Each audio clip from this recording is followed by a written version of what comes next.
నమస్కారం ఘంటారావానికి స్వాగతం. ముందుగా ప్రధానాంశాలు. వంశధార నాగావళి నదుల ఉగ్రరూపం. గొట్టా బ్యారేజీ వద్ద కొనసాగుతున్న రెండో ప్రమాద హెచ్చరిక.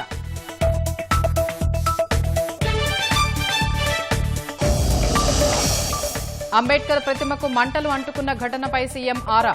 జాతీయ నేతల విగ్రహాలకు అవమానం కలిగిస్తే కఠిన చర్యలకు ఆదేశం.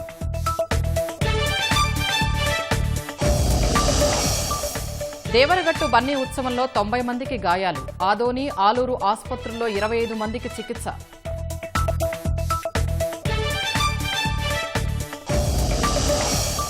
సుప్రీంకోర్టును ఆశ్రయించిన వాంగ్చుక్ భార్య గీతాంజలి. భర్తను విడుదల చేయాలంటూ లేఖ.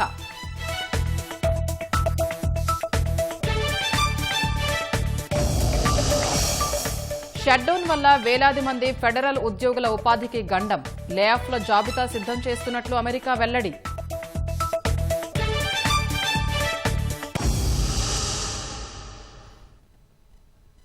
బంగాళాఖాతంలో తీవ్ర వాయుగుండం ఒడిశాలోని గోపాల్పూర్ వద్ద తీరాన్ని దాటింది. ఇది వాయువ్య దిశగా కదిలి బలహీనపడుతున్నట్లు విశాఖ వాతావరణ కేంద్రం వెల్లడించింది. తీవ్ర వాయుగుండం తీరం దాటినప్పటికీ దాని ప్రభావం కొనసాగుతుందని వాతావరణ అధికారులు చెబుతున్నారు. ఇవాళ ఉత్తర కోస్తా జిల్లాల్లో భారీ వర్షాలు కురుస్తాయని హెచ్చరిస్తున్నారు. శ్రీకాకుళం, పార్వతీపురం, మన్యం, విజయనగరం జిల్లాలో రెడ్ అలర్ట్ కొనసాగుతోంది. శ్రీకాకుళం జిల్లాలో భారీ వర్షాల కారణంగా స్థానికులు అప్రమత్తం చేశారు. ఒడిశాలో వర్షాల వల్ల నదులు పొంగి ప్రవహిస్తున్నాయి.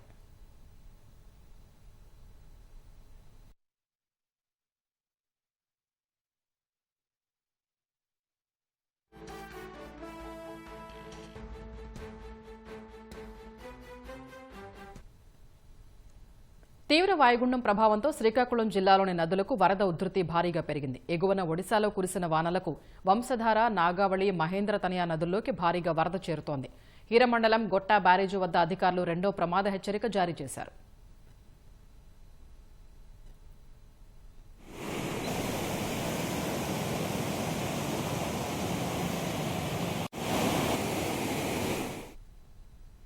తీవ్ర వాయుగుండం ప్రభావంతో విస్తారంగా కురుస్తున్న వర్షాలకు నదుల్లోకి భారీగా నీరు చేరుతోంది. శ్రీకాకుళం జిల్లా పాతపట్నం నియోజకవర్గంలోని పలు మండలాల్లో మహేంద్రతనయ, వంశధార నదుల్లో వరద నీటి ఉధృతి ఒక్కసారిగా పెరిగింది. మహేంద్రతనయ ఉధృతితో పాతపట్నం కాజ్వే పైనుంచి వరద అధికంగా ప్రవహిస్తోంది. రాకపోకలు నిలిపివేశారు. కె గోపాలపురం గ్రామానికి వెళ్లేందుకు అవకాశం లేక ప్రజలు ఒడిశా పర్లాకమిడి మీదుగా రాకపోకలు కొనసాగిస్తున్నారు. వంశధార ఉధృతితో కొత్తూరు మండలం మాతల, కుంటిభద్రలో వరదకు వీధులు జలమయమయ్యాయి. పంట పొలాలు వరదలో నానుతున్నాయి. పాతపాడును వంశధార వరద ముంచెత్తింది. నదిలోకి 80,000 క్యూసెక్కులు నీటి ప్రవాహం వచ్చినట్లు అధికారులు తెలిపారు.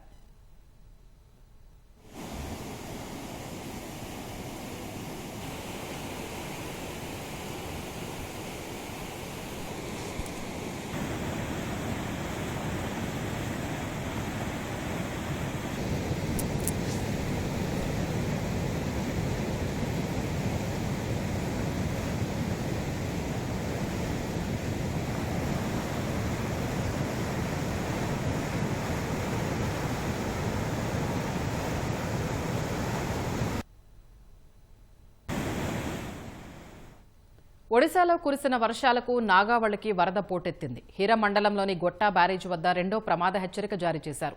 వచ్చిన వరదను వచ్చినట్లు దిగువకు వదులుతున్నారు. బూర్జ మండలం నారాయణపురం ఆనకట్టు వద్ద సుమారు 30,000 క్యూసెక్కుల నీరు ప్రవహిస్తోంది. భారీ వర్షాలు, వరదల నేపథ్యంలో కలెక్టర్ స్వప్నిల్ దినకర్ పుండ్కర్ కలెక్టరేట్లో కంట్రోల్ రూమ్ ఏర్పాటు చేశారు. ఎప్పటికప్పుడు అధికారుల్ని అప్రమత్తం చేస్తున్నారు. సాయంత్రం వరకు నదుల్లో వరద ఉధృతి కొనసాగుతుందని అధికారులు అంచనా వేస్తున్నారు.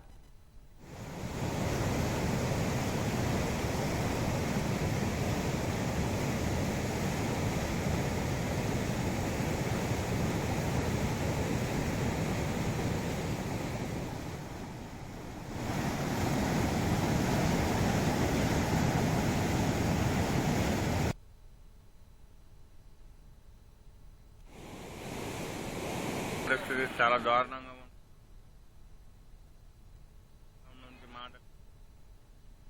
వంశధార, నాగావళి నదుల్లో వరద ఉధృతిపై విపత్తుల నిర్వహణ సంస్థ అధికారుల్ని హెచ్చరించింది.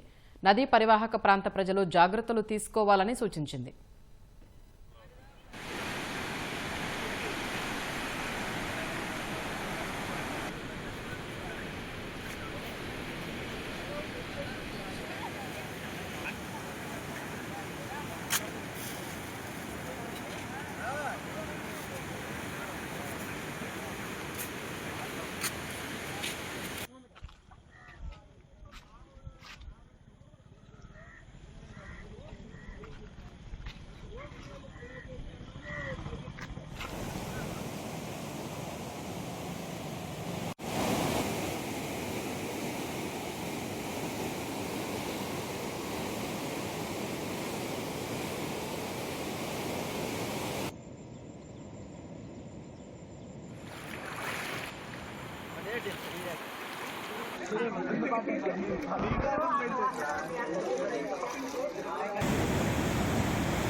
శ్రీకాకుళం జిల్లా మందస మండలం సవర చిన్న టొబ్బూరులో వృద్ధ దంపతులు మృతి చెందారు. తీవ్ర వాయుగుండం ప్రభావంతో కురుస్తున్న వర్షాలకు ఇంటి మట్టిగోడ కూలి సవర చిన్న బుడియ రూపమ్మపై పడింది. స్థానికులు ఇద్దరిని హరిపురంలోని ఆసుపత్రికి తరలించగా అప్పటికే మృతి చెందినట్లు వైద్యులు తెలిపారు. దంపతుల మృతిపై మంత్రి అచ్చెన్నాయుడు, ఎమ్మెల్యే గౌతు శిరీష తీవ్ర విచారం వ్యక్తం చేశారు. మృతుల కుటుంబాలకు ప్రభుత్వం అండగా ఉంటుందన్నారు.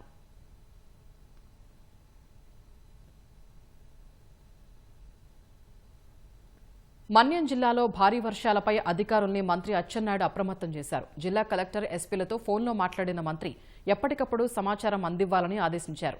వరద ముప్పు దృష్ట్యా అప్రమత్తంగా ఉండాలని, ప్రజల్ని కూడా ఎప్పటికప్పుడు అప్రమత్తం చేయాలని దిశానిర్దేశం చేశారు. కంట్రోల్ రూమ్ సేవలతో పాటు అధికారులు, విపత్తు బృందాలు సిద్ధంగా ఉండాలన్నారు. అవసరమైతే ప్రజల్ని సురక్షిత ప్రాంతాలకు తరలించాలన్నారు.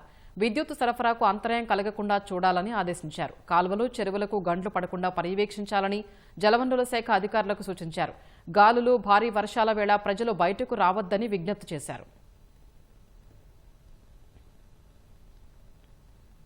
ఉత్తరాంధ్రలో భారీ వర్షాల దృష్ట్యా అధికార యంత్రాంగం అప్రమత్తంగా ఉండాలని రోడ్లు, భవనాల శాఖ మంత్రి బీసీ జనార్దన్ రెడ్డి ఆదేశించారు. ఈ మేరకు ఆ శాఖ అధికారులతో మంత్రి సమీక్ష నిర్వహించారు. ఉమ్మడి శ్రీకాకుళం, విజయనగరం, విశాఖ జిల్లాలో ఏమైనా సమస్యలు ఉంటే ప్రభుత్వం దృష్టికి తీసుకురావాలని మంత్రి సూచించారు. క్షేత్రస్థాయిలో బలహీనంగా ఉన్న రోడ్లకు గండ్లు, కోతకు గురయ్యే అవకాశం ఉన్న నేపథ్యంలో ప్రజా రవాణాకు ఇబ్బంది లేకుండా చర్యలు తీసుకోవాలని ఆదేశించారు. శ్రీశైలం ప్రాజెక్టుకి వరద ప్రవాహం స్థిరంగా కొనసాగుతోంది. జూరాల, సుంకేసుల ప్రాజెక్టుల నుంచి శ్రీశైలం ప్రాజెక్టుకు 3,95,563 క్యూసెక్కులు వరద వస్తోంది. శ్రీశైలం నుంచి 3,46,374 క్యూసెక్కులు విడుదల చేస్తున్నారు. పోతిరెడ్డిపాడు హెడ్ రెగ్యులేటర్ నుంచి 5,000 క్యూసెక్కులు, ఎడమగట్టు విద్యుత్ కేంద్రం నుంచి 35,315 క్యూసెక్కులు, కుడిగట్టు విద్యుత్ కేంద్రం నుంచి 30,459 క్యూసెక్కులు విడుదల చేస్తున్నారు. 10 స్పిల్వే గేట్లను 10 అడుగుల మేర ఎత్తి 2,75,700 క్యూసెక్కులు నాగార్జున సాగర్ కు విడుదల చేస్తున్నారు. శ్రీశైలం పూర్తి స్థాయి నీటి మట్టం 885 అడుగులు కాగా ప్రస్తుతం 883.90 అడుగులకు చేరింది. ప్రాజెక్టు పూర్తి స్థాయి నీటి నిల్వ సామర్థ్యం 215.80 టీఎంసీలు కాగా ప్రస్తుతం 209.15 టీఎంసీలుగా కొనసాగుతోంది.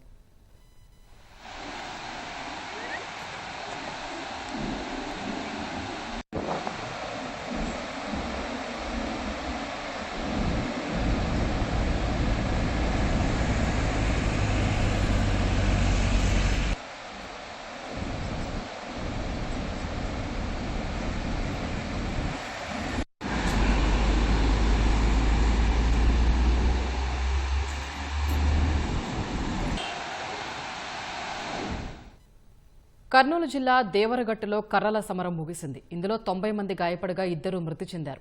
విజయదశమి సందర్భంగా ఏటా దేవరగట్టులో బన్నీ ఉత్సవం జరుగుతుంది. ఈ ఏడాది కర్రలు చేత పట్టుకుని అధిక సంఖ్యలో స్థానికులు పాల్గొన్నారు. ఈ సమరంలో 90 మంది గాయపడగా వీరిలో 25 మందిని ఆలూరు, ఆదోని ఆసుపత్రులకు తరలించినట్లు అధికారులు తెలిపారు. ప్రజల్లో చైతన్యం రావాల్సిన అవసరం ఉందన్నారు.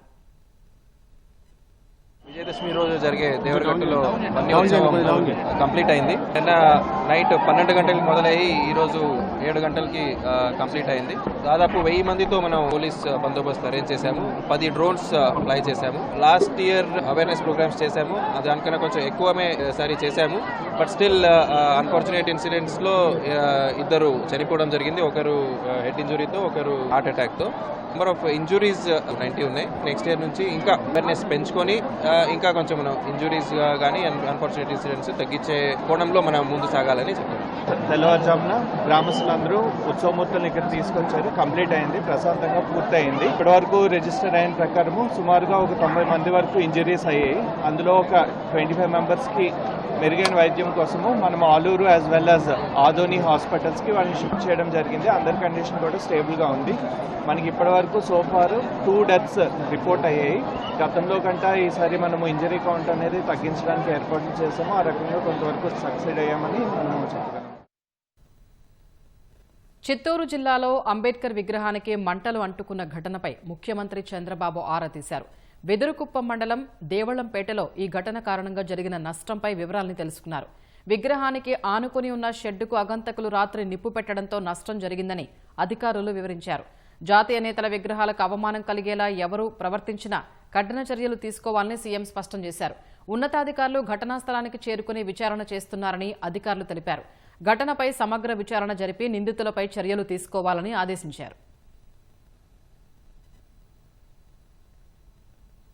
దాదాపు 20 అజెండా అంశాలతో మధ్యాహ్నం రాష్ట్ర మంత్రివర్గం సమావేశం కానుంది. Land incentive for technical hubs policy 2024-29కి సంబంధించి అనుబంధ ప్రతిపాదనలకు మంత్రివర్గం ఆమోదం తెలపనుంది. జలవనరుల శాఖకు సంబంధించి వివిధ పనులకు గ్రీన్ సిగ్నల్ ఇవ్వనున్నట్లు తెలుస్తోంది. ఆటో, క్యాబ్ డ్రైవర్లకు 15,000 చొప్పున ఇచ్చే ఆర్థిక సాయం ప్రతిపాదనల్ని ఆమోదించనున్నట్లు సమాచారం. కారవాన్ పర్యాటకానికి అంగీకారం తెలపనుంది. అమృత్ పథకం 2.0 పనులకు మంత్రివర్గం ఆమోదం లభించనుంది. అమరావతిలో వివిధ పనుల వేగవంతానికి స్పెషల్ పర్పస్ వెహికల్ ఏర్పాటుకు గ్రీన్ సిగ్నల్ ఇవ్వనుంది. అమరావతి సహా రాష్ట్ర వ్యాప్తంగా పలు సంస్థలకు భూ కేటాయింపుల ప్రతిపాదనలకు ఆమోదం తెలపనున్నట్లు సమాచారం. కుష్టు వ్యాధి పదం తొలగించే చట్ట సవరణ చేయనున్నట్లు తెలుస్తోంది. విద్యుత్ శాఖకు సంబంధించి పలు ప్రతిపాదనలు ఆమోదించనున్నారు. కార్మిక చట్టాల్లో పలు సవరణల ప్రతిపాదనల్ని మంత్రివర్గం ఆమోదించనుంది. మలేషియా ప్రజా ప్రతినిధుల బృందం రాజధానిలో పర్యటించింది. మలేషియా ఎంపీ గణపతిరాజు, మంత్రి పాపారాయుడు, కార్యదర్శి రవీంద్రన్ తదితరులు అమరావతిలో పర్యటించారు. వీరికి మంత్రి నారాయణ, సిఆర్డీఏ కమిషనర్ కన్నబాబు, అదనపు కమిషనర్ భార్గవ తేజ స్వాగతం పలికి రాజధానిలోని నిర్మాణాలని చూపించారు. సీడ్ యాక్సెస్ రహదారి పక్కన నిర్మిస్తున్న సిఆర్డీఏ నూతన కార్యాలయ భవనాన్ని కారులో నుంచి ప్రతినిధుల బృందం వీక్షించింది. సివిల్ సర్వీస్ అధికారుల నివాసాలు, 4వ తరగతి ఉద్యోగుల నివాస సముదాయాల్ని మలేషియా బృందం పరిశీలించింది. భవన సముదాయాల వివరాల్ని సిఆర్డీఏ అధికారులు వివరించారు. అనంతరం బృంద సభ్యులు సీఎం చంద్రబాబుతో సమావేశమయ్యేందుకు సచివాలయానికి వెళ్లారు. ఫ్రాన్స్లో మంత్రి గొట్టిపాటి రవి నేతృత్వంలో ప్రభుత్వ బృందం పర్యటన కొనసాగుతోంది. విద్యుత్, ఫ్యాషన్, ఆహార రంగాల్లో ఏపీలో పెట్టుబడులకు గల అవకాశాలపై పారిశ్రామికవేత్తలతో మంత్రి చర్చలు జరిపారు. రాష్ట్రంలో ఉన్న నౌకాశ్రయాలు, మౌలిక సదుపాయాల వల్ల పెట్టుబడిదారులకు కలిగే లబ్ధిని మంత్రి వివరించారు. నవంబర్ 14, 15 తేదీల్లో విశాఖ వేదికగా జరిగే సిఐఐ పెట్టుబడుల భాగస్వామి సదస్సుకు ఆహ్వానించారు. బెంగళూరుకు సమీపంలో అనంతపురం, చెన్నైకి సమీపంలో శ్రీ సిటీలో పెట్టుబడులకు గల అవకాశాలపై మంత్రి పవర్ పాయింట్ ప్రజెంటేషన్ ఇచ్చారు. ఐటీ హబ్గా విశాఖ అభివృద్ధి చెందుతున్న తీరును వివరించి పెట్టుబడులు పెట్టేందుకు రావాలని ఆహ్వానం పలికారు. సాగునీటి రంగాన్ని 5 ఏళ్లు నిర్వీర్యం చేసిన జగన్ ఆల్మట్టిపై అబద్దాలు ప్రచారం చేస్తున్నారని జలవనరుల శాఖ మంత్రి రామానాయుడు మండిపడ్డారు. డాక్టర్ బీఆర్ అంబేద్కర్ కోనసీమ జిల్లా రాజోలు నియోజకవర్గంలో పర్యటించిన ఆయన సముద్రపు అలలతో ముంపునకు గురవుతున్న కేశవదాసుపాలెం, శంకరగుప్తం, పడమటిపాలెం, కేశనపల్లి, తూర్పుపాలెం గ్రామాల్ని సందర్శించారు. శంకరగుప్తం డ్రైన్ సమస్యను రైతులు, స్థానిక ప్రజా ప్రతినిధులు మంత్రికి వివరించారు. శంకరగుప్తం డ్రైన్ డ్రెడ్జింగ్ పనుల కోసం 9,47,00,000, గట్ల బలోపేతానికి 6,04,00,000 రూపాయలతో అంచనాలు సిద్ధం చేయాలని అధికారుల్ని మంత్రి ఆదేశించారు. 24,75,00,000తో వశిష్ఠ గోదావరి ఏటిగట్టు పటిష్ట నిర్మాణ పనులకి శంకుస్థాపన చేశారు. వైసీపీ పాలనలో ఏటిగట్ల భద్రతకు ₹1 ఖర్చు పెట్టలేదన్న నిమ్మల తట్టమట్టి పని చేయలేదని తప్పుపట్టారు. పగళ్ళు ఇక్కడే కాపలా కాసి ఆ రోజు బస్తాలు కట్టుకుని మన ఏటుగొట్టిని మనం కాపాడుకునేటువంటి పరిస్థితి గత 5 సంవత్సరాల పరిపాలన చూసాం. అటువంటి పరిస్థితి నుంచి మళ్లీ మీ అందరికీ కూడా ఒక భద్రత ఉండాలి, ఒక భరోసా ఉండాలి అనేటువంటి ఆలోచనతో వెస్ట్ గోదావరికి కూడా 2 విడతలుగా 9 కోట్లు, అదేవిధంగా మరొక 9 కోట్లు, 18 కోట్ల రూపాయలు పెట్టి అక్కడ ఏటుగొట్టు పటిష్టానికి పనులు జరుగుతూ ఉన్నాయి. వెస్ట్ గోదావరి కోనసీమకు సంబంధించి ఏదైతే ఈ యొక్క రాజోలు పరిసర ప్రాంతంలో పటిష్టంగా ఉంటుంది అనేటువంటి ఆలోచనతో 25,10,00,000 రూపాయల నిధులు మంజూరు చేసి ఇక్కడ మనం మరి శంకుస్థాపన చేసుకునేటువంటి పరిస్థితి. పండుగ రోజని కూడా కాకుండా, సెలవు దినాలైన రోజుని కూడా కాకుండా ప్రజల కోసం ఈ రోజు తెలుగుదేశం, జనసేన, బీజేపీ కూటమి ప్రభుత్వం మరి ఇలా పనిచేస్తూ ఉంటే మరి నిన్న మొన్న చూస్తూ ఉన్నారు. జగన్మోహన్ రెడ్డి గారు ఆయన నమ్ముకునేటువంటి అబద్దాలని, అసత్యాలని నమ్ముకుని ఆయన మాట్లాడుతున్నటువంటి పరిస్థితి. హెల్మెట్ మీద మరి ఆయన ఎక్స్ లో చూస్తే చాలా ఆశ్చర్యం అనిపించినటువంటి పరిస్థితి. ఈ యొక్క ఆంధ్రప్రదేశ్ రాష్ట్రంలోనే కాదు ప్రపంచంలోనే అతి పెద్ద అబద్దాల కోరైనటువంటి జగన్మోహన్ రెడ్డికి ఆల్మెట్ మీద అసలు అవగాహన లేనటువంటి పరిస్థితి. 5 సంవత్సరాలు ఇరిగేషన్ వ్యవస్థను విధ్వంసం చేసి లక్షల కోట్ల రూపాయల పంట నష్టం చేకూర్చినటువంటి వ్యక్తి ఈ రోజు ఆల్మెట్ గురించి మాట్లాడడం అంటే వీళ్ళ దెయ్యాలు వేదాలు వలించినట్టుగా ఉన్నటువంటి పరిస్థితి. బంగాళాఖాతంలో తీవ్ర వాయుగుండం ప్రభావం రాష్ట్రంపై ఏ మేరకు ఉండనుందనే వివరాల్ని మా ప్రతినిధి ఆదిత్య పవన్ ప్రత్యక్ష ప్రసారం ద్వారా అందిస్తారు.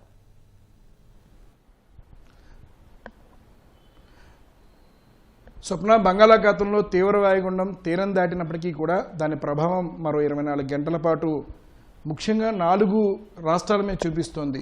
ఛత్తీస్గఢ్, ఒరిస్సా, ఆంధ్రప్రదేశ్, తెలంగాణ ఈ 4టి మీద కూడా దీని ప్రభావం కొనసాగే అవకాశం ఉందని వాతావరణ నిపుణులు చెప్తున్నారు. అయితే ఈ తీవ్ర వాయుగుండం నిన్న తీరానికి ఒక 100 కిలోమీటర్ల దూరంలో ఉన్నప్పుడే విశాఖపట్నంలో 72 కిలోమీటర్ల వేగంతో బలమైన ఈదురుగాలు ఇవ్వడంతో విశాఖపట్నంలో ఆ ప్రభావం కనిపించింది. ఈరోజు కూడా తీరం దాటే సమయంలో ఒరిస్సా గోపాల్పూర్ సమీపంలో తీరం దాటింది.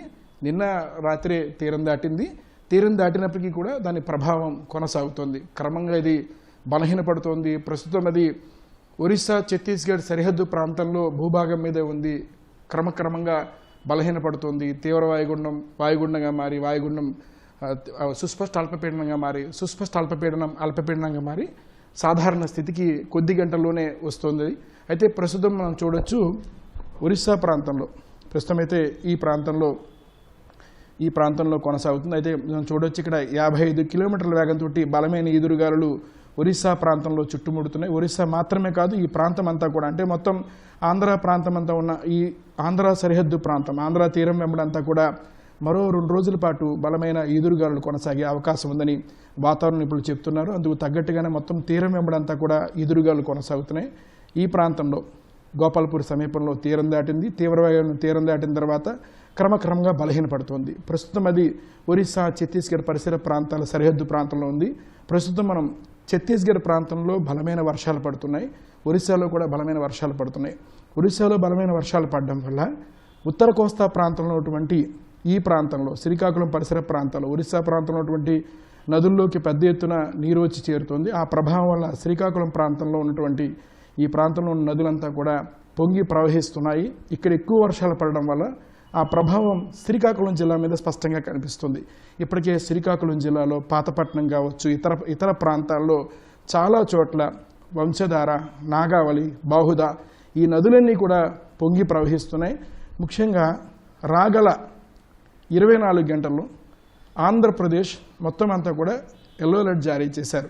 ముఖ్యంగా ఉత్తర కోస్తా ప్రాంతాలైనటువంటి శ్రీకాకుళం, పార్వతీపురం మన్యం, విజయనగరం, అల్లూరు జిల్లా, విశాఖపట్నం, అనకాపల్లి ఈ ప్రాంతాలలో భారీ వర్షాలు పడే అవకాశం ఉందని రాగల 24 గంటల్లో భారీ వర్షాలు పడతాయనేటువంటి అంశాన్ని వాతావరణ శాఖ అధికారులు చెప్తున్నారు. ముఖ్యంగా 3 జిల్లాల్లో శ్రీకాకుళం, విజయనగరం, మన్యం, పార్వతీపురం ఈ ప్రాంతాల్లో ఎక్కువ వర్షాలు పడేటువంటి అవకాశం ఉంది. ఇక్కడ మనం పరిశీలించినట్లయితే మొత్తం ఒరిస్సా ప్రాంతం అంతా కూడా ఆరెంజ్ అలర్ట్ని జారీ చేశారు. అంటే ఈ ప్రాంతంలో ఆరెంజ్ అలర్ట్ ఇచ్చారంటే దాని యొక్క అర్థం సుమారుగా 12 సెంటీమీటర్ల వర్షపాతం నమోదయ్యేటువంటి అవకాశం ఉంది. 5 నుంచి ఎల్లో అలర్ట్ జారీ చేస్తే 5 నుంచి 10 సెంటీమీటర్లు ఉంటుంది. ఆరెంజ్ అలర్ట్ కూడా ఇంచుమించుగా 12 సెంటీమీటర్లు మించినటువంటి వర్షపాతం పడే అవకాశం ఉంది. కాబట్టి ఒరిస్సా అంతా కూడా ఆరెంజ్ అలర్ట్ జారీ చేశారు. అందుకే ఒరిస్సాలో భారీ వర్షాలు పడుతున్నాయి. ఆ ప్రభావం వల్ల ఒరిస్సాలో భారీ వర్షాలు ఉన్నాయంటే ఆ ప్రభావం వల్ల ఈ ప్రాంతం ముఖ్యంగా ఉత్తర కోస్తా ప్రాంతంలో ఉన్నటువంటి శ్రీకాకుళం ప్రాంతంలో నదుల్లోకి పెద్ద ఎత్తున నీరు వచ్చి చేరేటువంటి పరిస్థితి ఉంది. అయితే మొత్తం ఇది మనం చూడొచ్చు, మొత్తం అంతా కూడా ఇంకా ప్రభావం కొనసాగుతుంది. వాయుగుండం వెళ్ళిపోయినప్పటికీ ఆ ప్రభావం స్పష్టంగా కొనసాగుతుందని చెప్పడానికి ఇక్కడ మనకి ఈ కనిపిస్తున్నటువంటి శాటిలైట్ చిత్రమే ఒక ఉదాహరణ. మొత్తం ఈ ప్రాంతం అంతా కూడా బలమైన గాలులు కొనసాగుతున్నాయి. మొత్తం 4 రాష్ట్రాలను ఇక్కడ మనకు స్పష్టంగా తెలుస్తోంది. ఇటు ఉన్నటువంటి ఆంధ్రప్రదేశ్, ఒడిస్సా, ఛత్తీస్గఢ్, తెలంగాణలో కూడా కొన్ని ప్రాంతాలు, ఈ ప్రాంతంలో కూడా ఇక్కడంతా కూడా మేఘావృతమై ఉంది, గాలులు కనిపిస్తున్నాయి. అలాగే ఇక్కడ కూడా వర్షాలు పడే అవకాశం ఉంది. ముఖ్యంగా ఒక వాయుగుండం ఏర్పడిన తర్వాత ఆ వాయుగుండ ప్రభావం మరో 24 గంటల పాటు కొనసాగుతుంది. అందుకే ఈ ప్రాంతంలో అంతా కూడా బలమైన ఈదురుగాలు కొనసాగుతున్నాయి. రాగల 24 గంటలు ఈదురుగాలు ఉంటాయి. కాబట్టి మత్స్యకారులు ఎవరు కూడా వేటకి వెళ్ళవద్దని ఇప్పటికే వాతావరణ శాఖ అధికారులు ఆదేశాలు జారీ చేశారు. ముఖ్యంగా ఈ వాయుగుండం వల్ల ఇటు ఒరిస్సాలోను అటు ఛత్తీస్గఢ్లోనూ ఎక్కువ వర్షాలు పడ్డాయి. అయితే ఒరిస్సాలో కొన్ని ప్రాంతాల్లో ఫ్లాష్ ఫ్లడ్కి అవకాశం ఉందని చెప్పి ఇప్పటికే వాతావరణ శాఖ అధికారులు ఆదేశాలు జారీ చేశారు. ఈ ఫ్లాష్ ఫ్లడ్ వల్ల ఒక ప్రాంతంలోనే సుమారుగా 20 నుంచి 20 సెంటీమీటర్ పైన వర్షపాతం పడుతుంది. ఎప్పుడైతే ఒక ప్రాంతంలో 20 సెంటీమీటర్ వర్షపాతం పడుతుందో ఖచ్చితంగా ఆ నీరంతా కూడా సమీపంలో ఉన్నటువంటి నదీ పరివాహక ప్రాంతం, నీటి వనరుల ప్రాంతంలో చేరుతుంది. అందువల్ల ఆ ప్రాంతంలో వరదలకు అవకాశం ఉంటుంది. ఇప్పటికే శ్రీకాకుళంలో చాలా ప్రాంతాలు, ఎందుకంటే ఒరిస్సాలో పడిన బలమైన వర్షాల వల్ల శ్రీకాకుళంలో ఉన్నటువంటి ప్రవహిస్తున్న నదులు వంశధార కావచ్చు, నాగావళి కావచ్చు, బాహుదా కావచ్చు, ఈ ప్రాంతాలన్నీ కూడా ఇప్పటికే అక్కడ ఎక్కువ నీరు చేరడం వల్ల వరద ప్రవాహం కొనసాగుతుంది. కాబట్టి మరో 24 గంటల పాటు ఈ పరిస్థితి అంతా కొనసాగే అవకాశం ఉంది. వాతావరణ నిపుణులు కూడా చాలా స్పష్టం చేస్తున్నారు. ఈసారి నైరుతి ఋతుపవనాలు చాలా యాక్టివ్గా పనిచేసాయి. అందువల్లే గడిచినటువంటి 45 రోజుల్లో 5 అల్పపీడనాలు బంగాళాఖాతంలో ఏర్పడ్డాయి. బంగాళాఖాతంలో ఏర్పడినటువంటి 5 అల్పపీడనాల్లో 2 అల్పపీడనాలు వాయుగుండంగాను, 1 అల్పపీడనం తీవ్ర వాయుగుండంగా మారి తీరం దాటిన పరిస్థితి ఉంది. అంటే ఈ ప్రభావం వల్ల ఈసారి చాలా ఎక్కువ వర్షపాతం నమోదైంది. మరోవైపు నీటి వనరులు ఉన్నటువంటి ప్రాంతాలంతా కూడా సమృద్ధి నీటి వనరులు వచ్చాయి. ఈసారి ఉన్నటువంటి గణాంకాల లెక్క ప్రకారం నైరుతి ఋతుపవనాలు చాలా వరకు దక్షిణ భారతదేశంలోనూ ఎక్కువ వర్షపాతాలు ఇచ్చేటువంటి అభిప్రాయాన్ని కూడా వాతావరణ అధ్యయన నిపుణులు వ్యక్తం చేస్తున్నారు. ప్రస్తుతం అయితే తీవ్ర వాయుగుండం తీరం దాటినప్పటికీ ఈ ప్రభావం మరో 24 గంటల పాటు ఆంధ్రప్రదేశ్, ముఖ్యంగా ఉత్తర కోస్తా ప్రాంతంలో ప్రభావం చూపిస్తుంది. కాబట్టి అప్రమత్తంగా ఉండాలనేటువంటి ఆదేశాలని విశాఖ వాతావరణ శాఖ అధికారులు చెప్తున్నారు.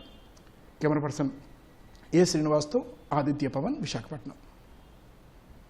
కాకినాడ జిల్లా అటవీ అధికారిగా రామచంద్రరావు బాధ్యతలు స్వీకరించారు. నిబద్ధతతో విధులు నిర్వహించి కాకినాడ అటవీ డివిజన్ను ఉన్నత స్థానంలో నిలిపేందుకు కృషి చేస్తానని అన్నారు. పిఠాపురంలోని నగర వన నిర్మాణాన్ని పూర్తి చేసి పర్యాటకులకు మెరుగైన సౌకర్యాలు కల్పిస్తామన్నారు. ఎకో టూరిజంతో పాటు విభిన్న వన్యప్రాణులకు నిలయమైన కోరింగ అభయారణ్యంలో పటిష్ట రక్షణ చర్యలు చేపడతామన్నారు. కాకినాడ ఫారెస్ట్ డివిజన్ చాలా పేరొందిన డివిజన్.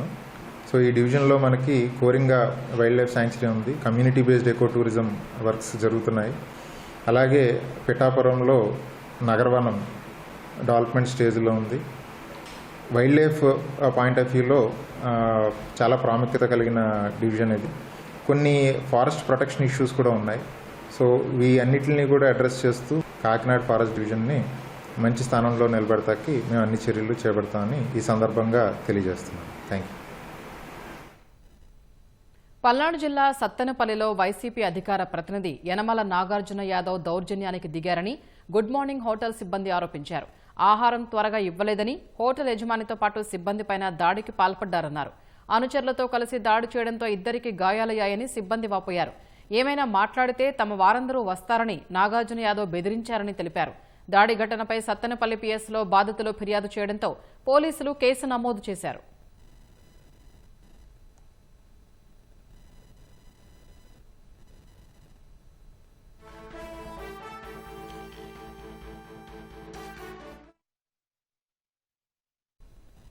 భగవంతుడికి అన్యాయం చేయాలని చూస్తే కఠినంగా శిక్షిస్తారని ఎంపీ దగ్గుబాటి పురంధేశ్వరి అన్నారు.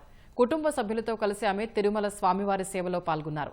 టీటీడీ అధికారులు ఆమెకు స్వాగతం పలికి దర్శన ఏర్పాట్లు చేశారు. అనంతరం ఆమె స్వామివారిని దర్శించుకుని మొక్కులు చెల్లించారు. దర్శనం అనంతరం రంగనాయకుల మండపంలో పండితులు ఆమెకు ఆశీర్వచనం చేసి స్వామివారి తీర్థప్రసాదాల్ని అందజేశారు. శ్రీవారి బ్రహ్మోత్సవాన్ని ఎలాంటి ఇబ్బందులు లేకుండా నిర్వహించిన టీటీడీకి ఆమె అభినందనలు తెలిపారు.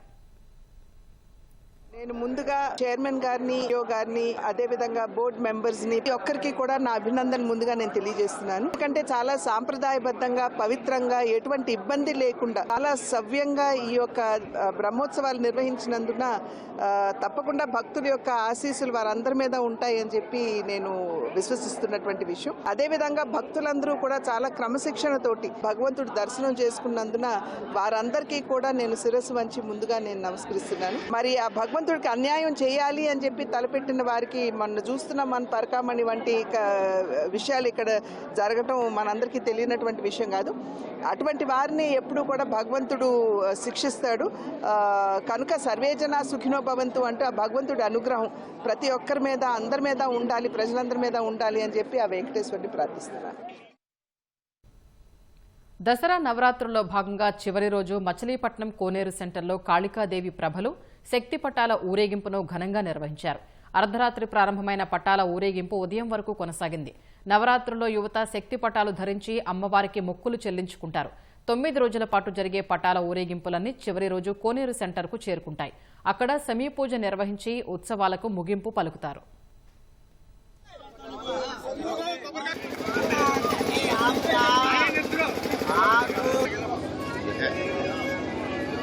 బాపట్ల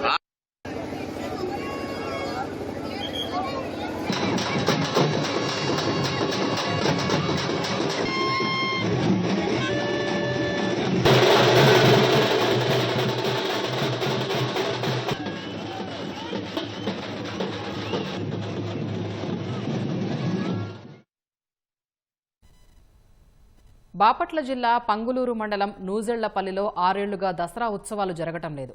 శ్రీ రాజరాజేశ్వర దేవాలయ ధర్మకర్తల మండలి సభ్యుల వైఖరితో ఉత్సవాలు జరగటం లేదు. కూటమి ప్రభుత్వం వచ్చిన తర్వాత మంత్రి గొట్టిపాటి రవికుమార్కు గ్రామంలోని ఓ వర్గం వారు దసరా ఉత్సవాలు జరుపుకునేందుకు సహకరించాలని వినతి పత్రం ఇచ్చారు. స్పందించిన మంత్రి గ్రామంలో ఉత్సవాలు జరుపుకునేందుకు ఆటంకాలు లేకుండా చూడాలని పోలీసుల్ని ఆదేశించారు. ఆ మేరకు అధికారులు గట్టి బందోబస్తు ఏర్పాటు చేశారు. కోర్టు ఆదేశానుసారం ఉత్సవాలు నిర్వహించుకోవాలని ఆలయ ధర్మకర్తల మండలి సభ్యులకు సూచించారు. ఆర్డీఓ, డీఎస్పీ చర్చలు జరిపినా ఓ వర్గం పట్టువీడకపోవడంతో ఉత్సవాలు నిలిచిపోయాయి. ధర్మకర్తల మండలి సభ్యుల తీరుతో ఏటా దసరా ఉత్సవాలకు దూరమవుతున్నామని స్థానికులు వాపోతున్నారు.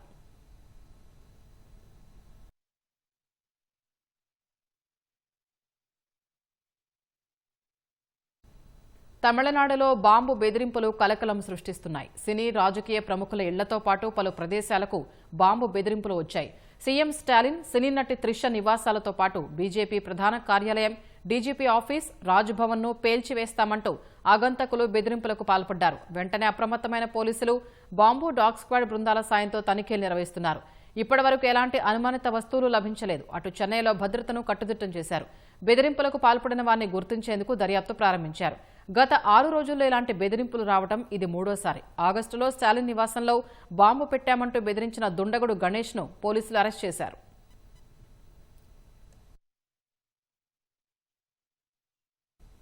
అసోంకు చెందిన ప్రముఖ గాయకుడు జుబీన్ గార్గ్ అనుమానాస్పద మరణం కేసు దర్యాప్తును పోలీసులు ముమ్మరం చేశారు. గార్గ్కు సన్నిహితులైన మరో 2 పోలీసులు అరెస్ట్ చేశారు. గార్గ్ బృందంలోని సహ సంగీతకారుడు శేఖర్ జ్యోతి గోస్వామి, సహ గాయకురాలు అమృత ప్రభ మహంతలను అదుపులోకి తీసుకున్నారు. వారిపై నిర్లక్ష్యం ద్వారా మరణానికి కారణమైన అభియోగాలు మోపారు. ఆయన మరణ సమయంలో వీరు సింగపూర్లోనే ఉన్నట్లు పోలీసులు చెప్పారు. తగిన ఆధారాలు ఉన్నందునే వారిని అదుపులోకి తీసుకున్నామని, విచారణలో మరిన్ని విషయాలు బయటపడతాయని పేర్కొన్నారు. కేసులో Garg manager Siddharth Sharma, festival organiser Shyamkanu మహంతను పోలీసులు ఇప్పటికే అరెస్ట్ చేశారు. అసోంలో గార్గ్ మృతికి సంబంధించి 60కి పైగా ఎఫ్ఐఆర్లు నమోదయ్యాయి.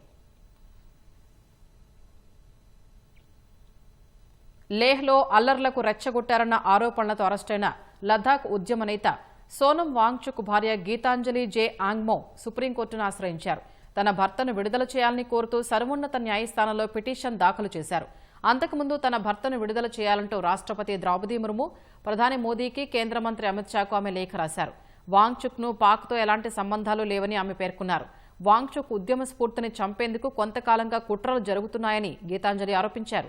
సెప్టెంబర్ 26న అరెస్టు చేసిన తర్వాత ఇంతవరకు తన భర్తతో మాట్లాడనివ్వలేదని ఆవేదన వ్యక్తం చేశారు. తన భర్తతో మాట్లాడే హక్కు తనకు లేదా, ఆయనకు న్యాయపరమైన హక్కులు కల్పించేందుకు సాయం చేయకూడదా అని గీతాంజలి ప్రశ్నించారు. లేహ్లో జరిగిన అల్లర్లలో 4 ప్రాణాలు కోల్పోగా 90 మందికి పైగా గాయపడ్డారు. వాంగ్చుక్ పిలుపుతోనే ఈ ఆందోళనలు జరిగాయని పోలీసులు చెబుతున్నారు. ఆయనకు పాక్తో సంబంధాలు ఉన్నాయన్న ఆరోపణలపై దర్యాప్తు చేస్తున్నట్లు లద్దాఖ్ డీజీపీ చెప్పారు. అయితే పోలీసుల ఆరోపణలు అబద్దమంటూ లద్దాఖ్లో పలుచోట్ల ఆందోళనలు జరుగుతున్నాయి. రష్యన్ చమురును కొనుగోలు భారత్పై అమెరికా భారత సుంకాలను విధించడాన్ని రష్యా అధ్యక్షుడు పుతిన్ తీవ్రంగా ఖండించారు. దక్షిణ సోచీలో అంతర్జాతీయ వాల్టా సమావేశంలో పాల్గొన్న పుతిన్ ఇతర దేశాల ఒత్తిడికి భారత్ తలొగ్గదని తెలిపారు. ట్రంప్ చర్యల వల్ల వాషింగ్టన్కే ఎదురుదెబ్బ తగులుతుందని హెచ్చరించారు. రష్యా భాగస్వాములపై భారీ సుంకాలు ప్రపంచ ఇంధన ధరలపై ప్రభావం పడుతుందని, యుఎస్ ఫెడరల్ రిజర్వ్ వడ్డీ రేట్లను అది పెంచేలా చేసి అగ్రరాజ్య ఆర్థిక వ్యవస్థ నెమ్మదిస్తుందని హెచ్చరించారు. డిసెంబర్లో భారత్లో పర్యటిస్తానన్న పుతిన్ ప్రధాని మోదీతో తనకు మంచి స్నేహబంధం ఉందన్నారు. భారతీయులు ఎట్టి పరిస్థితుల్లో అవమానాల్ని అంగీకరించారని, మోదీ కూడా అలాంటి చర్యలు తీసుకోరని తనకు తెలుసన్నారు. భారత జాతీయ ప్రయోజనాల్ని కాపాడే తెలివైన నాయకుడంటూ మోదీని పుతిన్ ప్రశంసించారు. అమెరికా సుంకాలతో భారత్ ఎదుర్కొంటున్న నష్టాల్ని రష్యన్ చమురు సమతుల్యం చేస్తుందన్నారు. ఈ సందర్భంగా అమెరికన్ మార్కెట్కు తాము పెద్ద మొత్తంలో యురేనియంను సరఫరా చేస్తున్నట్లు తెలిపారు.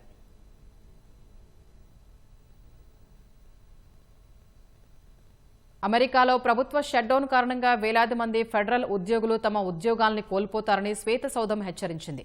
ఇప్పటికే సామూహిక ఉద్యోగ కోతల కోసం అధికార యంత్రాంగం జాబితా సిద్ధం చేస్తున్నట్లు white house press secretary Karoline Leavitt తెలిపారు. వివిధ ప్రభుత్వ శాఖలతో నిర్వహణ, బడ్జెట్ కార్యాలయం సంప్రదింపులు జరుపుతున్నట్లు చెప్పారు. వేలాది మంది ఉద్యోగాలు కోల్పోవడానికి కారణం డెమోక్రాట్లనని, నిధుల కేటాయింపు ఒప్పందానికి వారు సహకరించకపోవటం వల్లే ఇదంతా జరుగుతోందని వివరించారు. షట్డౌన్కు డెమోక్రాట్లు ఓటు వేయకపోయి ఉంటే ఇదంతా జరిగేది కాదని, సంక్షోభంతో రాజకీయాలు చేయటం తగదని తెలిపారు. అక్రమ వలసదారులకు ఆరోగ్య సంరక్షణ ప్రయోజనాలు కల్పించాలని డెమోక్రాట్లు చూస్తున్నారని ఆరోపించారు. మెడికేర్ ప్రయోజనాలు అత్యంత దుర్బల స్థితిలో ఉన్న అమెరికన్లకు మాత్రమే అందాలని ట్రంప్ కోరుకుంటున్నట్లు లీవిట్ వివరించారు.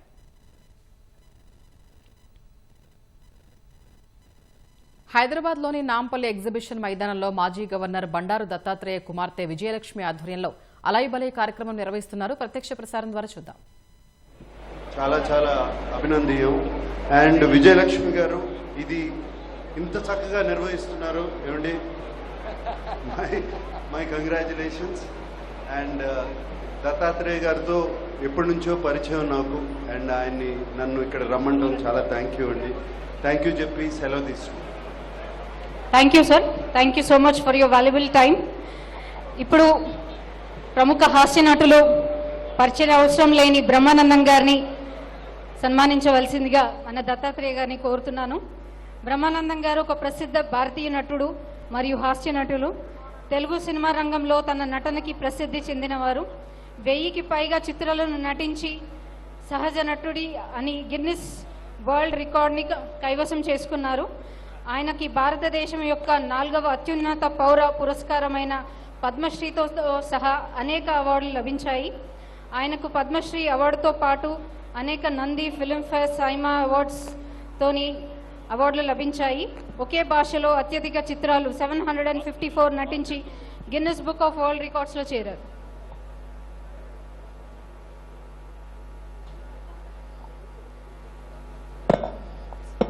బ్రహ్మానందం గారిని 2 నిమిషాలు ఉద్దేశించి మాట్లాడవలసిందిగా రిక్వెస్ట్ చేసి, మీ ఇష్టం వచ్చినంతసేపు మాట్లాడచ్చు.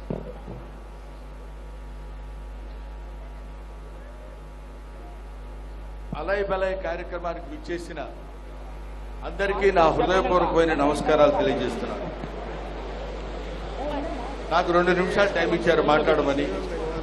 2 నిమిషాల్లో నేను మాట్లాడేది ముగించేసి తదితర కార్యక్రమానికి శ్రీకారం చుడదాం. అలై బలై కార్యక్రమం గత 20 సంవత్సరాల నుంచి పూజ్యులు బండారు దత్తాత్రేయ గారు నిర్వహిస్తున్నారు. ఈ అలై బలై అంటే అసలు ఏంటి అనేది మనం ముందు తెలుసుకోవాల్సినటువంటి విషయం. అలై బలై అంటే హృదయపూర్వకంగా ఒకళ్ళని ఒకళ్ళు ఆలింగనం చేసుకుని ప్రేమని పంచుకోవడం అని. అటువంటి కార్యక్రమాన్ని సంవత్సరానికి ఒక్కసారైనా మనందరం కలిసి ఒకళ్ళనొకళ్ళని ఆలింగనం చేసుకుని ఒకళ్ళ యొక్క ప్రేమని మరొకళ్ళకు పంచుకునేటువంటి కార్యక్రమం అలై బలై కార్యక్రమం. ఈ కార్యక్రమం ఇవాళ పుట్టింది కాదు, ఎప్పుడో మన పూర్వీకుల దగ్గర నుంచి వస్తున్నటువంటి కార్యక్రమం. అది శ్రీరామచంద్రుడు ఆంజనేయ స్వామిని హృదయానికి అత్తుకున్నటువంటి అలై బలై కార్యక్రమం. అప్పటి నుంచి ఇప్పటి వరకు వస్తూనే ఉంది, జరుగుతూనే ఉంది ఈ అలై బలై కార్యక్రమం అనేది. ఆ తర్వాత ప్రతి వాళ్ళు ఇది ప్రేమను ఉద్దేశించింది కాబట్టి, శాంతిని ఉద్దేశించింది కాబట్టి, శాంతి ప్రేమ కరువైపోతున్న రోజుల్లో ఈ దేశంలోనే కాదు, ఈ రాష్ట్రంలోనే కాదు, ఈ ప్రపంచంలోనే దేశంలో శాంతి కరువైపోతున్నటువంటి ఈ స్థితుల్లో మనం ఇలాంటి అలై బలై కార్యక్రమాలు నిర్వహించుకుని ఒకళ్ళనొకళ్ళని ప్రేమించుకుని ఒకళ్ళనొకళ్ళని గౌరవించుకుని ఒకళ్ళొకళ్ళు హృదయాలను ఒక హృదయానికి దగ్గరగా చేర్చుకుని నివసించేటువంటి ఉండాల్సినటువంటి స్థితిలో ఇవాళ మనం మానవ జాతి ఇప్పుడు అటువంటి పరిస్థితిలో ఉంది. అటువంటి పరిస్థితిని గుర్తు తెచ్చుకుంటూ పట్టుబదలని విక్రమార్కుడిలాగా అప్పటి నుంచి ఇప్పటి వరకు ఈ కార్యక్రమాన్ని నిర్వహిస్తూ ఇంతమంది జనాన్ని ఒక చోట చేర్చి అలై బలై అనేటువంటి ఈ కార్యక్రమం నిర్వహించినటువంటి బండారు దత్తాత్రేయ గారికి, వారి అమ్మాయి బండారు విజయలక్ష్మి గారికి నా హృదయపూర్వకమైనటువంటి నమస్కారాలు తెలియజేస్తూ, అందరూ బాగుండాలి, అందరం బాగుండాలి, విశ్వం అంతా బాగుండాలి, ప్రపంచం అంతా బాగుండాలి, ప్రపంచం అంతా శాంతితో ఉండాలి. ఓం నమో వెంకటేశాయ. Thank you very much. Thanks ఎలా. పెద్దలు గౌరవనీయులు కేంద్ర మంత్రివర్యులు శ్రీ అర్జున్ సింగ్ మేఘవాల్ గారు కూడా వచ్చారు. వారిని దత్తాత్రేయ గారు సన్మానం చేస్తున్నారు.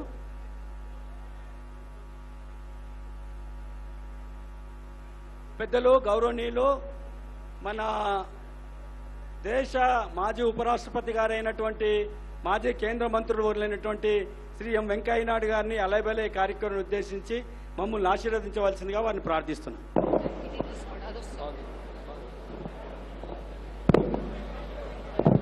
గత 20 సంవత్సరాలుగా మిత్రులు శ్రీ బండారు దత్తాత్రేయ గారు ఈ చక్కని కార్యక్రమాన్ని నిర్వహిస్తున్నారు.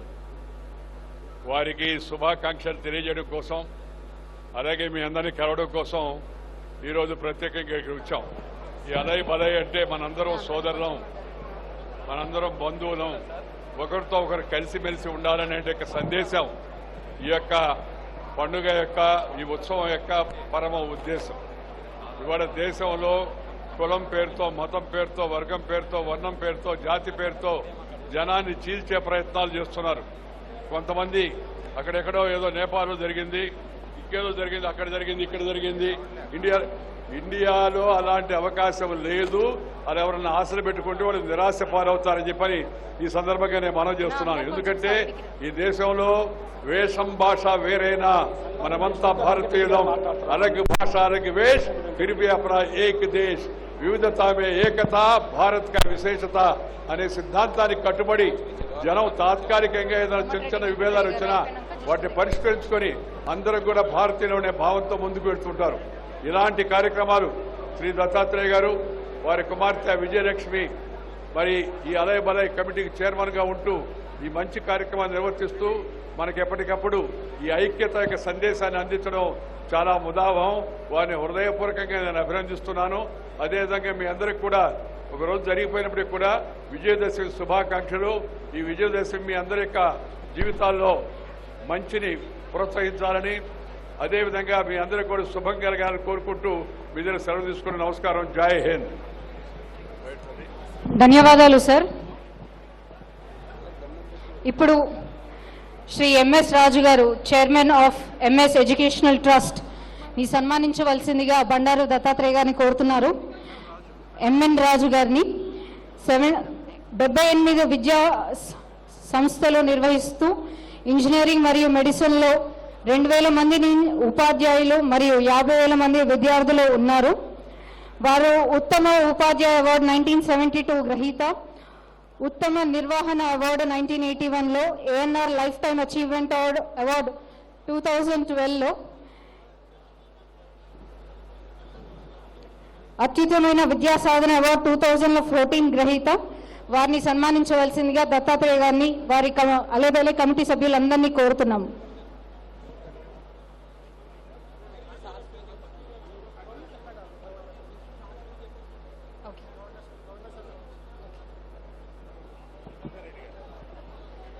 జితేందర్ రెడ్డి గారు, మాజీ ఎంపీ ని సాదరంగా ఆహ్వానిస్తున్నారు మన దత్తాత్రేయ గారు. ప్రేమ్ సింగ్ రాథోర్ గారిని సాదరంగా ఆహ్వానిస్తున్నారు. రాష్ట్ర మంత్రివర్యులైనటువంటి శ్రీ కోమటిరెడ్డి వెంకటరెడ్డి గారిని మన ఉద్దేశించి సందేశం ఇవ్వాల్సిందిగా కోరుతున్నా. గవర్నర్ చలే आता है. Now I request. एक मिनट. అందరికీ నమస్కారం. ముందుగా అందరికీ విజయదశమి శుభాకాంక్షలు తెలియజేసుకుంటూ, మన దత్తన్న అజాత శత్రువు 2 తెలుగు రాష్ట్రాలనే కాదు ప్రతి ఒక్కరు కూడా ప్రేమించే మన బండారు దత్తాత్రేయ గారు, మాజీ గవర్నర్ గారు అలయ్ బలయ్ కార్యక్రమం నిర్వహించి కొన్ని సంవత్సరాలుగా ఒకరోజు దసరా నిన్న చేసుకుంటే అలయ్ బలయ్తో 2-3 రోజులు దసరా పండుగ చేసుకున్నట్టు అనిపిస్తుంది. అలాంటి అజాత శత్రువు దత్తాత్రేయ గారి పిలుపు మేరకు ఇచ్చేసిన పెద్దలు గౌరవనీయులు వెంకయ్య నాయుడు గారికి, మాజీ చీఫ్ జస్టిస్ రమణ గారికి, అలాగే వేదిక పైన నాగార్జున గారికి, వేదిక పైన అందరు ఎంపీలకు, ఎమ్మెల్యేలకు, కేంద్ర మంత్రులకు అందరికీ కూడా నమస్కారాలు తెలియజేసుకుంటూ, మీ అందరికీ కూడా మంచి జరగాలని, చెడుపై విజయం సాధించే విధంగా విజయదశమి రాబో కాలంలో అందరం కూడా దేవుని దయ వల్ల సుఖ సంతోషంతో ఉండాలని మరీ ముఖ్యంగా మా దత్తాత్రేయ గారు నిండా 100 ఏళ్ళు ఆరోగ్యంగా ఉండాలని, వారి వారసత్వంగా విజయలక్ష్మి గారు కూడా ఈ కార్యక్రమాన్ని ఎంతో ఘనంగా నిర్వహిస్తున్న వారికి ఆ దేవుని ఆశీర్వాదం ఉండాలని, పార్టీలకు అతీతంగా ఇన్ని వేల మంది ఈరోజు దసరా తెల్లారే వచ్చిందంటే దత్తాత్రేయ గారికి ఎంత అభిమానం ఉందో దీన్ని బట్టి అర్థమవుతుంది. మరొకసారి మీ అందరికీ విజయదశమి శుభాకాంక్షలతో, దీపావళి శుభాకాంక్షలు కూడా మీ జీవితాల్లో వెలుగు తీసుకురావాలని కోరుకుంటూ సెలవు తీసుకుంటున్న అందరికీ నమస్కారం. ఆపరేషన్ సింధూర్పై వాయుసేన అధిపతి ఏపీ సింగ్ మీడియాతో మాట్లాడుతున్నారు. ప్రత్యక్ష ప్రసారం ద్వారా చూద్దాం. निर्भरता बहुत ही ज़रूरी है अगर हमें कल को एक सुपर पावर बनना है, अगर हमें इंडिपेंडेंट बनना है. नहीं तो हम किसी ना किसी पे डिपेंड रहेंगे, तो जब हमें ज़रूरत होगी हमें वो इक्विपमेंट नहीं मिलेगा, या जो हमें इक्विपमेंट मिलेगा उसकी हम पूरी तरह उसको एक्सप्लॉइट नहीं कर पाएंगे, या जब वो आउटडेट हो रहा होगा उसको हम आगे नहीं ले जा पाएंगे. तो इसके लिए आत्मनिर्भरता बहुत बहुत ज़रूरी है. तो उसके लिए जो काम देश में चल रहे हैं हम सबको पता है. Of course LCA Mark 1A के तो ऑर्डर्स प्लेस्ड हैं. एक ये Mark 2 AMCA ये एयरक्राफ्ट प्रोग्राम्स हैं. उधर प्रचंड के ऑलरेडी R&D पार्ट हो चुका है. Light utility helicopter almost completion stage में है. IMRH की प्लानिंग शुरू हो गई है. मीडियम ट्रांसपोर्ट एयरक्राफ्ट का डिज़ाइन चल रहा है. एंड इसके अलावा वेपन साइड में अगर मैं बात करूं तो अस्त्र, उसके various versions, then Akash surface to air वाले में Akash next generation, Kusha long range weapon, of course Pralay, BrahMos missiles, the smart anti airfield weapons. इसके अलावा AEWNC एयरक्राफ्ट, उसमें जो काम चल रहा है. And various radars, Ashlesha, Ashwini, Arudra. So ये सब हम इन सब में अपनी सपोर्ट दे रहे हैं. इन सब में हमारी टीम्स DRDO के साथ, HAL के साथ लगी हुई हैं, जो इसका आगे प्रोग्रेस मॉनिटर भी कर रही हैं और अपने जो आइडियाज़, अपने जो सजेशंस हैं वो भी दिए जा रहे हैं. लेकिन ये भी एक बात हमने ध्यान में रखी है कि हम आत्मनिर्भरता की तरफ तो बढ़ेंगे ही, लेकिन to be now ready we have to make sure that in case we are not able to catch up with technology, then we need to take some different kind of measures. Maybe, you know,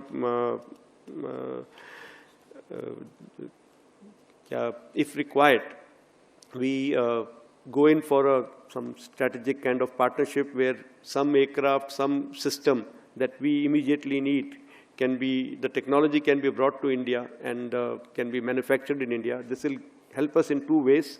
One is quick, filling up of our gaps, and second is infusion of technology in India and helping our own R&D sector absorb and become better in that technology. So the work is on towards this to look at what is possible from the world, which can be, incorporated in this part. Otherwise, Indian government has taken a lot of initiative in supporting, in encouraging the small industries, the MSMEs, the startups, and again, Indian Air Force is doing its best to encourage these people. We already have a Directorate of Aerospace Design, DAD, which is working. Actually, it is doing a job of a DAD. It is, hand-holding. It is taking them forward like a good dad and helping them achieve their goals. So a lot of work towards the development of indigenous products by these sector is on. We have to, like I said, we have to strike a balance in what we should do immediately and what is the long run, and that is being done. As far as holistic, system for defense of India, which Honorable Prime Minister also talked about, the Sudarshan Chakra. So we've already put our heads together in this, all the three services, and along with DRDO, and we have started working towards developing a system which will, of course, have the IACCS, our own integrated air command and control system, as the heart of this, and it will have all the elements so that it becomes, and it is, it falls under that three criteria of testing: achuk, abhedya, or sateek.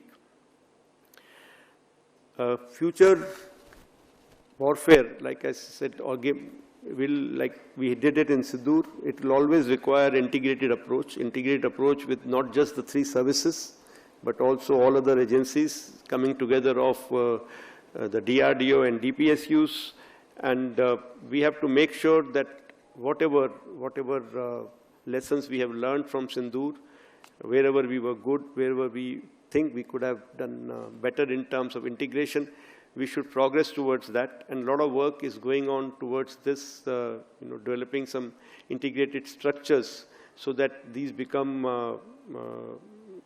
more formalized structures rather than ad hoc, so that we can have collective strength. कहते हैं एक मिल के 11 बनता है, एक दो नहीं होते हैं, तो वैसा ही. As far as one thing I want to say, in the past 1 year, courtesy of Sindoor, the relevance of air power has come to fore. How fast, how deep, how offensively can air power strike and achieve your, conflict termination criteria. So that has come to fore, and this is something which may have been, I won't say forgotten, but may have lost sight of in routine day-to-day things. And now we have to make sure that this part is not forgotten, and this part is understood by everybody, and this air power continues to get its relevance. When I say air power, doesn't mean only Indian Air Force. Air power includes everything that flies, everything that uses medium of air, whether it is by Army, Navy, civil aviation, or anything. So, in the end, I just want to assure the people of India, मैं सभी भारतीयों से ये अपना वादा करना चाहूँगा कि भारतीय वायुसेना जब भी कभी ज़रूरत पड़ेगी, जिस भी तरीके से ज़रूरत पड़ेगी, अपनी ड्यूटीज़ को बखूबी निभाएगी. हम अपनी तरफ से फुल्ली कमिटेड हैं इसके लिए और कमिटेड रहेंगे. मैं यही बात अपने सभी एयर वॉरियर से कहता हूँ जब भी मैं कहीं भी जाता हूँ कि we have to be a citizen first, a nationalist first, and thereafter be an air warrior, and we'll continue to be that. With that, thank you very much for your coming here and joining us in this, and we are looking forward to this week of celebrations and also introspection. Thank you. Jai Hind.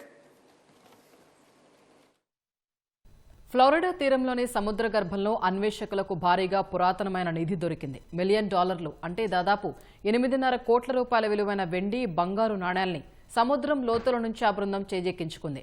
Queens jewels LLC అనే ship రెక్ rescue సంస్థకు చెందిన ఈ బృందం ఇటీవల శతాబ్దాల క్రితం నాటి ట్రెజర్ కోస్ట్ అనే స్పానిష్ నౌకను గుర్తించింది. దాని సమీపంలో గాలిస్తున్న సమయంలో ఈ నిధి కనిపించింది.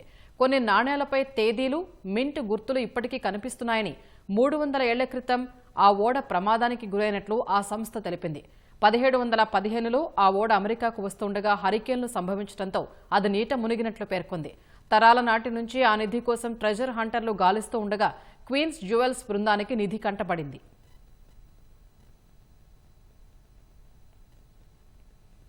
అమెరికా లాస్ ఏంజలస్లోని చెవ్రోస్ రిఫైనరీలో భారీ అగ్ని ప్రమాదం జరిగింది. ప్లాంట్లోని అనేక బ్లాకులు కాలి బూడిదయ్యాయి. లాస్ ఏంజలస్లోని బహుళ ప్రతిస్పందన దళాలు ఆ ప్రాంతానికి చేరుకుని సహాయక చర్యలు చేపట్టాయి.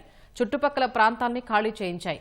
ప్రమాదంలో ఎవరైనా మరణించారా లేదా గాయపడ్డారా అన్న వివరాలు తెలియాల్సి ఉంది. పరిస్థితుల్ని ఎప్పటికప్పుడు సమీక్షిస్తున్నట్లు కాలిఫోర్నియా గవర్నర్ గెవిన్ న్యూసమ్ తెలిపారు. చెవ్రోస్ రిఫైనరీ చాలా పాతకాలం నాటిదని, 1911 నుంచి ఇక్కడ కార్యకలాపాలు జరుగుతున్నట్లు సమాచారం. గతంలో ఇక్కడ పలుమార్లు అగ్ని ప్రమాదాలు చోటు చేసుకున్నాయి.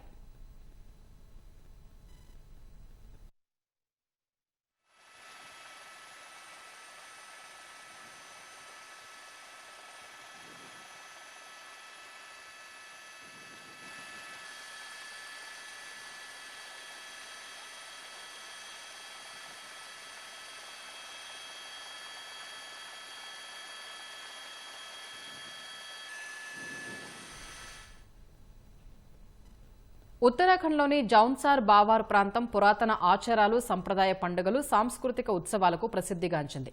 దసరా సందర్భంగా ఇక్కడ ఏటా జరిగే పైటా పండుగకు ప్రత్యేకత ఉంది. ఇందులో భాగంగా ఈ ఏడాది కూడా ఉడ్పల్టా, కురౌలి గ్రామాల మధ్య గాగల యుద్ధం ఆసక్తికరంగా సాగింది. ఈ పోరులో 2 గ్రామాల ప్రజలు కొలాకాసియా చెట్టు కర్రలతో పరస్పరం దాడి చేసుకున్నారు. కొన్ని శతాబ్దాల క్రితం 2 యువతుల మరణాలకు పశ్చాత్తాపపూర్వక చర్యగా ఇలా పరస్పరం దాడి చేసుకుంటారు. రాణి, మున్ని అనే 2 అమ్మాయిలు మంచినీటి కోసం వెళ్లినప్పుడు ఒక అమ్మాయి ప్రమాదవశాత్తు చెరువులో పడిపోయింది. రెండో అమ్మాయి విషయాన్ని గ్రామస్తులకు చెప్పగా వారు ఆమె రెండో అమ్మాయిని నెట్టేసిందని నిందిస్తారు. ఈ క్రమంలో రెండో అమ్మాయి కూడా చెరువులో దూకి ఆత్మహత్య చేసుకుంటుంది. తర్వాత వాస్తవాన్ని గ్రహించిన గ్రామస్తులు తమ తప్పిదానికి పశ్చాత్తాపంగా ఏటా గాగరు యుద్ధం చేస్తుంటారు. అయితే ఈ యుద్ధంలో విజయం లేదా ఓటమి అనే భావన ఉండదు.